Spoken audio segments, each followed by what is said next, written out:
Bonjour.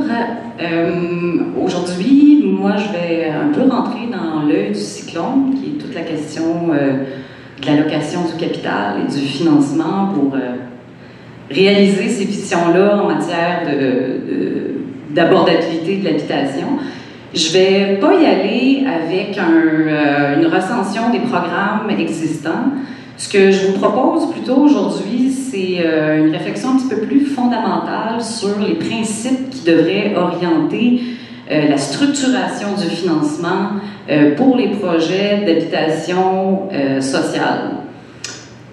Avec moins dans le micro. OK. Moins Wu-Tang, c'est correct. Oui, avec un œil particulier pour l'échelle municipale. Combien de gens d'entre vous proviennent du milieu municipal aujourd'hui? OK, fait que je suis en plein dans le sujet. Donc, pour vous mettre en contexte de façon un peu plus large, il y a une crise du logement. Ça me fait très plaisir de ne pas avoir à le démontrer aujourd'hui. On est dans une salle où on est d'accord là-dessus. D'une part, il y a ça. D'autre part, on a un secteur, puis Sébastien de l'achat va pouvoir vous en parler beaucoup plus cet après-midi, mais on a un secteur qui se mobilise, qui est prêt à changer d'échelle. On a des municipalités, comme M. Doré nous parlait ce matin, qui rentrent en mode action. Et une partie importante du casse-tête, ça va être qu'on ait un écosystème de financement du secteur qui passe à un niveau supérieur de maturité. La façon dont on va structurer le capital va être absolument essentielle pour être capable de relever la crise. Et donc, pour bien structurer ce nouvel écosystème de financement, il faut comprendre dans quoi on investit exactement. C'est quoi l'habitation sociale vraiment comme classe d'actifs? Déjà en partant, peut-être certains d'entre vous, ça vous fait un peu grincer les oreilles, comme justement le point, c'est que le logement, ça devrait être un droit et non un actif financier. Donc, d'en parler comme d'un actif financier, ça peut sembler un peu contre-intuitif. Mon opinion personnelle là-dessus, c'est que le droit au logement va demeurer un droit en faillite tant et aussi longtemps qu'on n'aura pas un système qui va assurer sa réalisation, et l'allocation intelligente du capital doit faire partie de ce système-là. Donc, sur ce contexte-là, il y a comme 4 grands principes que j'aimerais partager avec vous aujourd'hui, qui, à mon sens, devraient orienter nos actions futures dans la façon qu'on va structurer le secteur du financement de l'habitation sociale. Le premier grand principe, c'est l'habitation sociale n'est pas de l'immobilier sous-performant. Pour être sûr, là, au tout début, je parlais de l'habitation sociale comme une classe d'actifs. Pour être sûr qu'on ait une compréhension commune, une classe d'actifs, qu'est-ce que c'est? En fait, c'est des catégories d'investissement qui tendent à se comporter de façon similaire sur les marchés financiers, puis avoir des caractéristiques similaires. Donc, des caractéristiques comme leur taux de risque, leur rendement, les horizons d'investissement, leur sensibilité économique, leur sensibilité à l'inflation. On n'investit pas dans la même manière dans des obligations gouvernementales que dans de la crypto-monnaie. On ne va pas s'attendre à ce qu'un financement en infrastructure se comporte de la même manière qu'un investissement dans du venture capital, par exemple. Il y a une tendance, quand on pense à l'habitation sociale, de dire, ben, c'est l'immobilier. Si on doit le placer dans une de ces catégories-là pour allouer du capital, c'est de l'immobilier, mais c'est comme l'immobilier un peu poche. C'est comme l'immobilier un peu sous-performant, qui ne va pas donner un rendement particulièrement intéressant. C'est comme une espèce d'investissement un peu charitable en immobilier. Alors que quand on y regarde de plus près, en fait, l'habitation sociale a beaucoup plus en commun avec l'infrastructure qu'avec l'immobilier, dans la façon dont ça se comporte d'un point de vue financier, dans une logique de financement. Là, j'ai placé l'habitation sociale que vous voyez en haut, ensuite l'infrastructure en deuxième rang en orange, puis l'immobilier privé en rose, en fonction de différentes caractéristiques, leur profil de risque, le rendement, leur volatilité, les horizons d'investissement, leur sensibilité sensibilité à l'inflation ou leur sensibilité aux conditions économiques plus larges. Déjà, visuellement, on le voit, l'habitation sociale tend à se comporter beaucoup plus comme l'infrastructure. Et même à ça, il y a des différences quand même qui subsistent entre les deux. Puis c'est là-dessus que le reste de ma présentation va vraiment porter, parce que ça nous permet, je crois, de mieux cibler qu'est-ce qu'il y a de particulier dans l'habitation sociale. Premièrement, le niveau de risque global de l'habitation sociale est très, très faible, est en fait beaucoup plus faible que l'immobilier privé pour plein de raisons. La raison majeure étant que la demande pour l'habitation sociale tend à être stable et, dans un contexte de crise, croissante. Donc, à cet égard-là, ça se comporte beaucoup comme l'infrastructure. Une fois qu'on a construit un barrage ou un aéroport, à moins qu'il y ait des grandes fluctuations, la demande tend à être stable. Sur la question du risque de crédit aussi, ça c'est très important, je vais y revenir encore plus tard dans la présentation. Le risque de crédit de l'habitation sociale est pratiquement nul. Les défauts de paiement, si on regarde au niveau historique, le track record de l'habitation sociale, le fonds immobilier de la FTQ, il y a 2 ans, fait que je ne sais pas si dans les 2 dernières années c'est passé une débat, mais il y a 2 ans, il nous disait que à travers les décennies d'investissement dans l'habitation sociale, leur taux de défaut de paiement dans leurs investissements a été de 0. Même chose avec la Caisse d'économie solidaire qui tend à donner la majorité des hypothèques pour les projets d'habitation sociale. Taux de défaut, 0. Donc, le profil de risque de crédit de l'habitation sociale est très, très faible, plus faible en fait souvent que les infrastructures. Un autre point qui est important, la sensibilité économique de l'habitation sociale. C'est une classe d'actifs qui va avoir une tendance à être assez découplée des conditions économiques en vigueur. Donc, si par exemple il y a une récession économique, si les taux d'intérêt fluctuent, si le marché de l'emploi baisse, toutes les grandes catégories qui façonnent le secteur économique, l'habitation sociale va avoir tendance à vraiment, étant donné que la demande est stable, de continuer à livrer bon an, mal an, même que quand le secteur atteint une certaine taille, il peut même jouer une performance contracyclique dans l'économie. Un exemple qui est très, très parlant au Danemark, qui ont un secteur d'une ampleur très, très grande, leur secteur de l'habitation sociale. Quand ils sont rentrés dans la pandémie, en 2000, le secteur a déployé 4 milliards de dollars pour rénover 70 000 unités d'habitation sociale, dans le but, très avoué, de faire tourner les chaînes d'approvisionnement puis de stimuler l'emploi. Donc, c'est vraiment un secteur qui peut atteindre une masse critique puis jouer un rôle important au niveau contracyclique. Et dans un portefeuille d'investissement, ça peut être très, très intéressant d'investir dans l'habitation sociale, notamment pour cette raison-là. L'autre point très important, et ça, je vais en parler tout de suite après parce que, à mon sens, c'est fondamental, particulièrement pour vous, les municipalités, l'horizon d'investissement. L'habitation sociale, quand c'est le temps de la financer, il faut vraiment réfléchir à un horizon d'investissement qui est similaire à l'infrastructure. Donc, on n'est pas dans des... Là, au Québec, on a du capital patient, on dit que 10-15 ans, c'est patient, là. Non. Quand on investit en infrastructure, c'est sur des horizons de 30, 50, 80 ans. L'habitation sociale, il faut au minimum être dans ce genre d'horizon d'investissement-là. Ce qui m'amène à mon deuxième principe, en fait, l'habitation sociale libère sa valeur financière au fil du temps. Pour mettre en contexte un peu ce principe-là, Mark Carney, du temps qui était directeur de la Banque centrale d'Angleterre, avait fait un discours en 2015 où il parlait de la tragédie de l'horizon.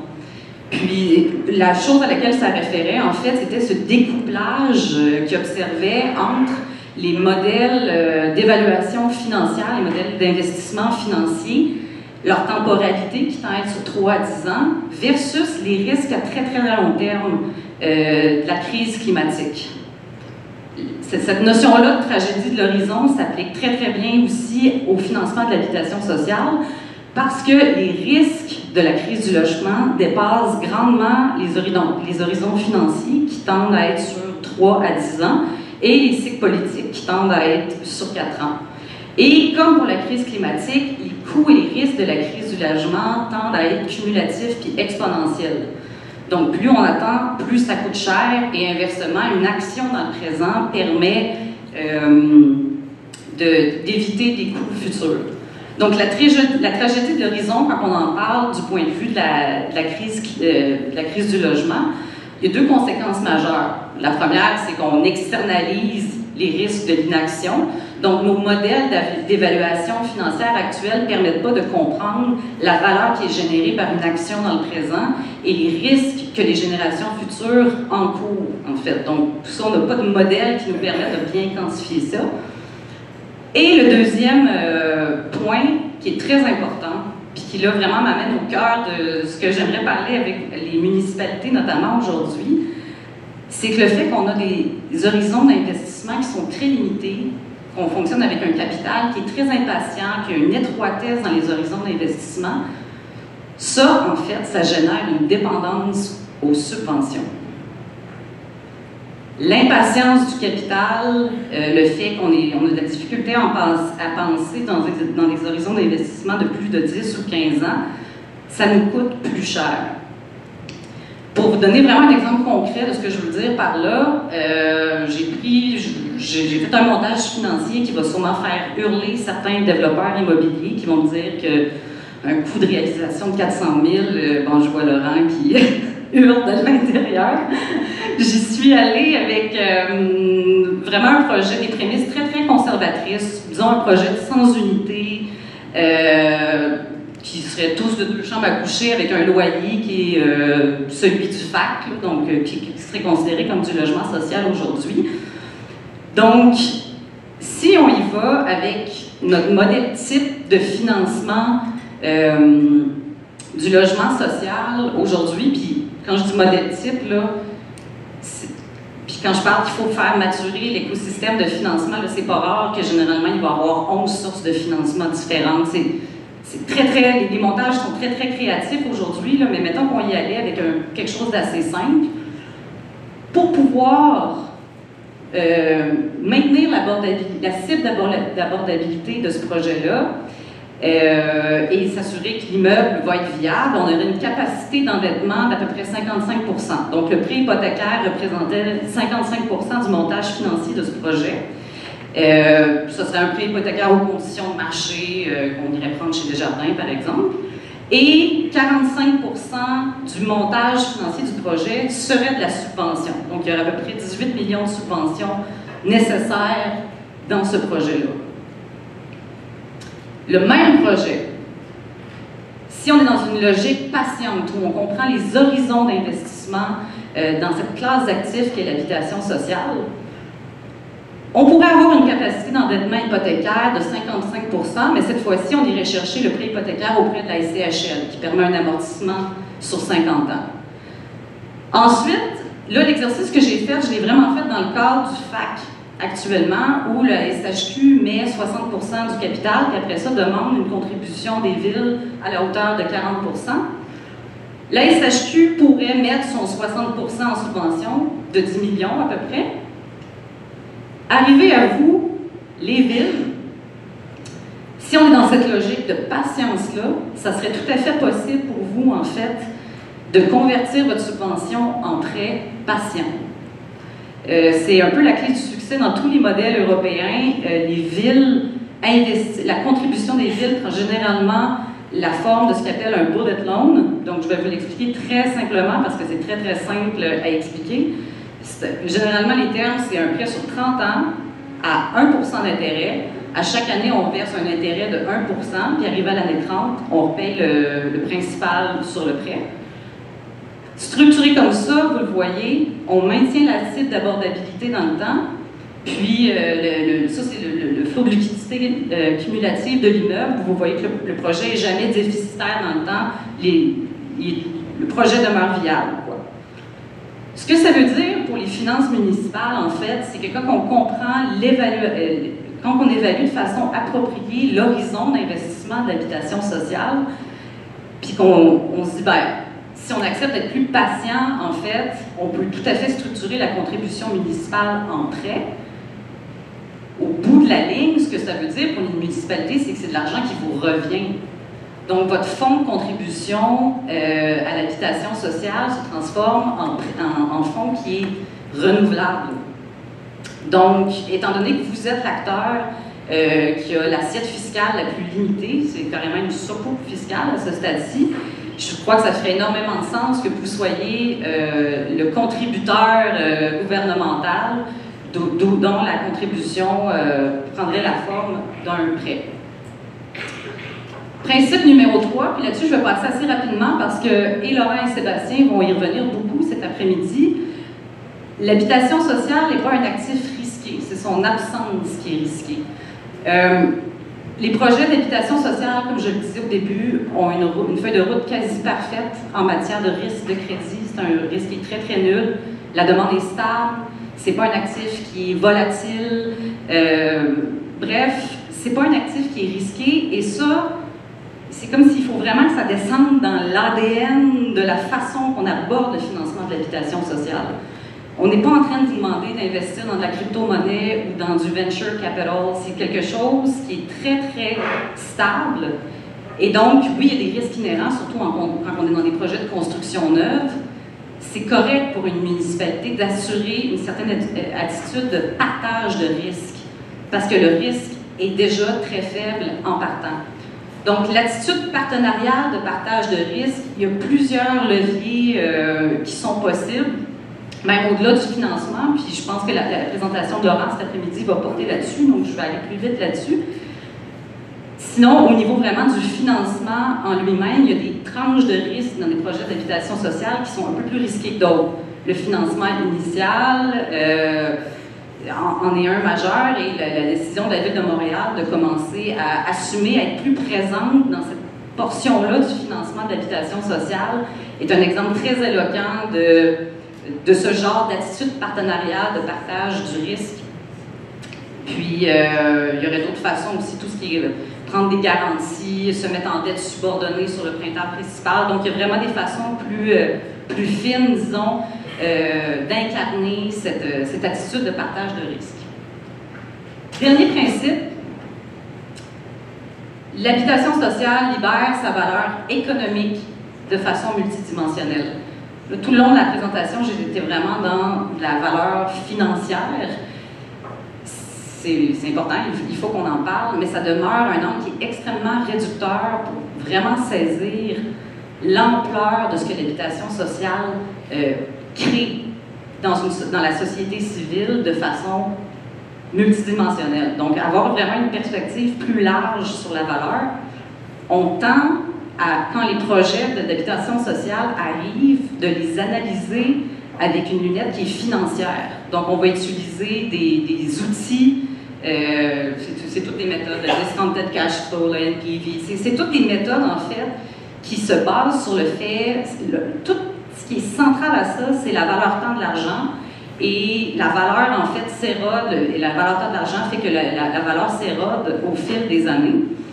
Donc, c'est vraiment une compréhension financière très limitée de la valeur. C'est money in, money out sur des horizons de 3 à 10 ans. On externalise la plupart des risques. Le risque, essentiellement, c'est de ne pas avoir le rendement qu'on aurait souhaité.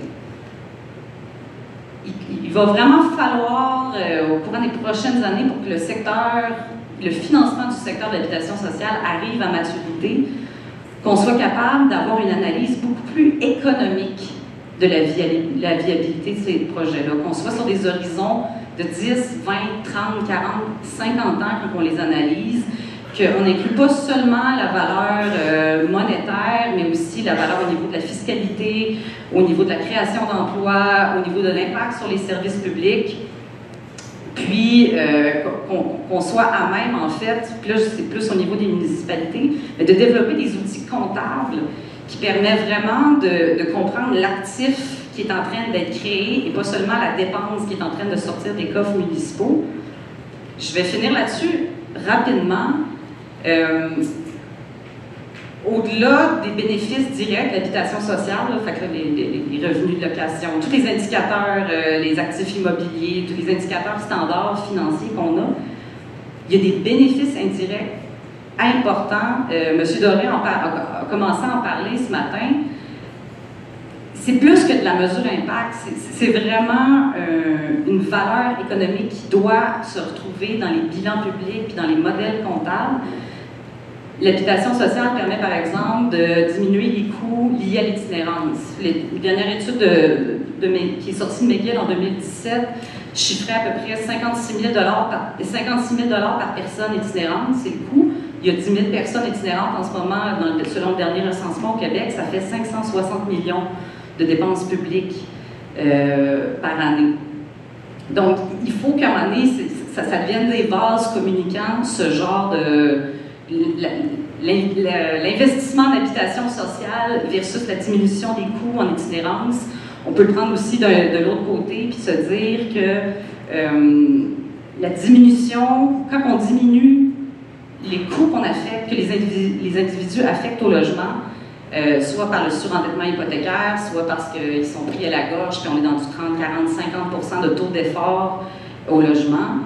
Il y a une étude qui est parue l'an dernier du Canadian Centre for Economic Analysis qui disait que atteindre une cible d'abordabilité plus grande pour le logement au Canada permettrait de libérer un revenu disponible à la consommation qui représente à peu près 22 milliards de dollars. Donc, ça serait une hausse du PIB de 22 milliards. C'est quelques exemples que je vous donne, mais c'est pour commenter peut-être à ouvrir la discussion sur le fait que l'habitation sociale, c'est pas... Il faut cesser de seulement l'analyser d'un point de vue financier, mais aussi d'avoir une réflexion économique beaucoup plus large sur le rôle que ça joue, mais aussi sérieusement de commencer à développer les outils concrets, financiers, comptables qui nous permettent...